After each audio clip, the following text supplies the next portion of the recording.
윤석열 대통령 후보가 TK 지역을 찾아서 지금 멋들어진 격정의 22분 연설이 엄청난 파급 효과를 나타내고 있습니다. 그 연설 내용은 실로 감동적입니다. 그 내용은 파노라마입니다. 대한민국을 새로 역사를 짓겠다는 그것과 새로운 파노라마와 지금까지 진행되고 있는 그 대한민국, 파행을 일삼고 있는 대한민국, 그 대한민국의 모습을 분노와 정말 견딜 수 없는 가슴으로 어저께 포효를 했습니다. 어저께 그 함성은 대한민국 산하의 방방곡곡에 틈틈이 들어갔을 걸로 상상해 봅니다. 어저께 그 윤석열 후보가 찾은 그 연설은 너무나 정말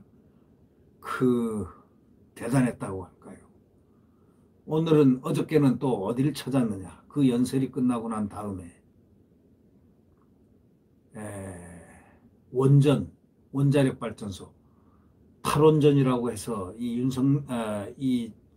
정권이 이 문재인 대통령의 가장 제1 목표라고까지 칭할 수 있을 정도로 이렇게 탈원전을 시킨, 원자력을 탈원전시켜버린 이것을 의식을 했는지 대구 경북서 1박 2일 하면서 원전 공사 중단 안 돼 하면서 대구 경북 지역을 찾아가지고 처음으로 이 지역을 찾은 윤 후보가 신한울 3, 4호기 공사 즉시 재개하겠다. 통합신공항 조기 건설한다. 백신 산업 클러스터 조성하고 영일 만에 대교 건설 등 지역개발 공약을 딱 쏟아냈습니다. 최근에 아내 김건희 씨를 둘러싸고 경력 부풀리 의혹이라든가 이준석 당대표 때문에 그 온갖 모욕과 침해를 받고 있는 지금 윤석열 후보가 그럼으로써 지지율이 이제 하락세에 접어든 이 지지율의 하락은 99.9%가 이준석으로 인한 것이라는 것이 거의 중평입니다. 그렇다면 이런 상황에서 국민의힘 강세 지역인 대구 경북 지역의 표심을 결집시키기로 글로 간 것입니다. 근데 거기서 한 연설이 기가 막혔습니다. 여러분 이미 다 들어서 재판은 하지 않겠습니다. 격정의 분수령이었습니다. 그리고 첫 일정으로 이제 경북 울진 신한울 3, 4호기 건설 현장을 또 둘러봤습니다. 윤 후보가 거기에 와서 이렇게 했습니다. 이곳이 우리나라 원전 수출 산업을 말라 죽여버린 고사시킨 현장이다. 얼마나 황당한가 하면서 개탄을 하면서 그 다음에 그 분노를 갖다가 하늘에 날리고 있었던 것입니다. 더불어민주당 정부는 국민과 경제, 원전 산업계에 치명적인 타격을 준 정책을 과학적 분석과 치밀한 대책 없이 강행했다. 이렇게 말하면서 이재명 후보의 소위 감원전 공약에 대해서 탈원전을 주장하다가 탄소 중립에 문제가 생기니까 애매하게 말을 만들어낸 게 감짜다. 감원칙, 감원전, 탈원전이란 말이 있어도 감원전이란 말은 세상에 처음인데 이런 말을 만들어냈다 하면서 개탄을 하고 한탄을 하고 비탄을 하고 분노를 했습니다. 그는 현 정권의 신한울 3, 4호기 공사 중단은 국가범죄다 라고 규정했습니다. 집권 만약에 한다면 윤석열 후보가 어저께 한 말에 가장 중심 워드는 바고입니다. 집권하면 탈원전 정책을 즉각 폐기시켜버리겠다. 원자력 발전 비율을 30%대로 유지시키겠다. 과거와 똑같이 유지하겠다. 이렇게 말했습니다. 원자력 발전 비율을 30%대로 유지하겠다. 2017년 건설이 중단된 신한울 3, 4호기 건설 재개, SMR, 소형 모듈 원전들, 이걸 포함한 이른바 한국형 원자력 발전 K원전 공약을 탁 발표했습니다. 갑자기 이제 살맛이 나는 세상으로 들어가는 듯한 느낌입니다. 재생에너지와 원자력을 좋아한 탄소 중립, 한미 원자력 동맹 강화, 원전 수출을 통한 일자리 10만 개 창출 구상도 밝혔습니다.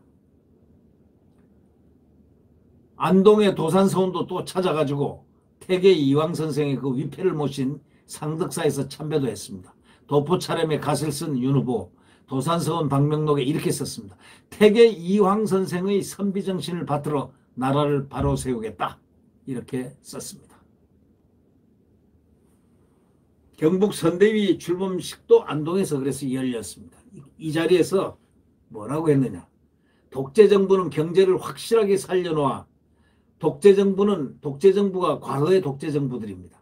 문재인 정부 말고 말이죠. 과거의 독재정부는 독재라고 이 사람들이 일컫는 그런 독재정부는 경제를 확실하게 살려놓아서 산업화의 기반을 만들어 놓았다 이거야. 이 군사정부들을 얘기하는 거겠죠. 그런데 이 정부는 도대체 무엇을 했냐? 이들이 얘기하는 독재정부는 정말 경제를 확실하게 살려놓아서 나라의 산업의 기반을 다 만들어 놓았는데 이 정부는 뭐 했냐? 아주 직격탄을 날린 거죠. 네. 정말 가지가지 다 하는 무능과 불법을 아주 동시로 다 하는 엉터리 정권이다. 이렇게 말했습니다. 그러면서 전문가가 들어오면 자기들이 해먹는데 지장이 많으니까 전문가들이 들어오면 자기들이 해먹는데 지장이 있으니까 무식한 삼류 바보들을 데려다가 정치를 해서 나라를 갖다가 경제, 외교, 안보 전부 망쳐놨다 하고 아주 신랄하게 비판했습니다. 대선도 필요 없고 곱게 정권 내놓고 물러가는 것이 정답이다.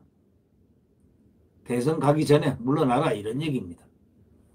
이날 경북 선대위 출범식의 현장에는 이 박근혜 전 대통령 지지인사 수십 명이 박근혜 전 대통령에게 사과라고 항의 시위를 벌이기도 했습니다. 이걸 본 윤 후보는 늘 말씀드렸듯이 자기는 검사로서 공무원의 직분에 의해서 수사한 일이라 하더라도 그래도 박 전 대통령에 대해서는 안타깝게 생각하고 죄송하게 생각하고 건강을 걱정하고 있다. 이렇게 안타깝게 생각한다는 말을 했습니다. 윤석열 후보는 이날 대구 경북 방문에 앞서서 페이스북에다 이렇게 썼습니다. 대구 경북은 나라가 어려울 때 늘 나라를 지키기 위해서 일어났고 대한민국 근대화에 앞장선 지역이다. 지역경제가 매우 어려운데도 새로운 도약을 약속드린다. 분명히 약속드립니다. 그러면서 대구 경북 통합 신공항을 조기 건설해서 글로벌 공항 경제권으로 성장토록 하겠다고 분명히 힘주어 얘기했습니다. 신공항과 연계된 광역철도와 고속도로도 건설하겠다고 얘기했습니다. 어쩐지 윤석열 후보는 제가 느낌에는 말이죠. 그분은 한번 말하면 반드시 100% 실천한다. 국민이 원치 않을 경우를 제외하고는 100% 실천한다. 그럴 사람이라고 믿어집니다. 여러분은 어떠신가요? 또 경주하고 포항의 가속기 기반의 첨단 연구산업단지, 경북 북부 지역엔 백신 산업, 신약 개발을 위한 클러스터도 만들겠다는 구상도 밝혔습니다. 자, 낙동강 문화관광 활성화라든가 포항 영일만 대교 건설 등등도 공약을 많이 했습니다만은 그것보다 이분은 거기서 분노한 것은 이 나라가 이렇게 가라앉고 있다는 여기에 대한 분노가 그의 분노의 주 내용이었습니다. 어저께 행한 그 22분의 격정 연설은 아마도 앞으로 한국 정치사에도 나올 만한 그 격정의 한 세월을 대변하는 현대사의 하나의 중요한 자료로 활용될 가능성도 없잖아 있다. 저는 그렇게 보고 있습니다. 네, 구독 버튼과 엄지를 눌러주시면 감사하겠습니다. 버튼과 엄지를 눌러주시면 감사하겠습니다. 여러분, 가장 중요한 건 대한민국 자유민주주의와 시장경제를 지켜내야 됩니다. 그리고 한미동맹에 의한 굳건한 안보를 지켜내야 됩니다. 그리고 대한민국 헌법을 지켜야 됩니다. 그리고 대한민국을 과거처럼 융성한 대한민국으로 연결시켜야 됩니다.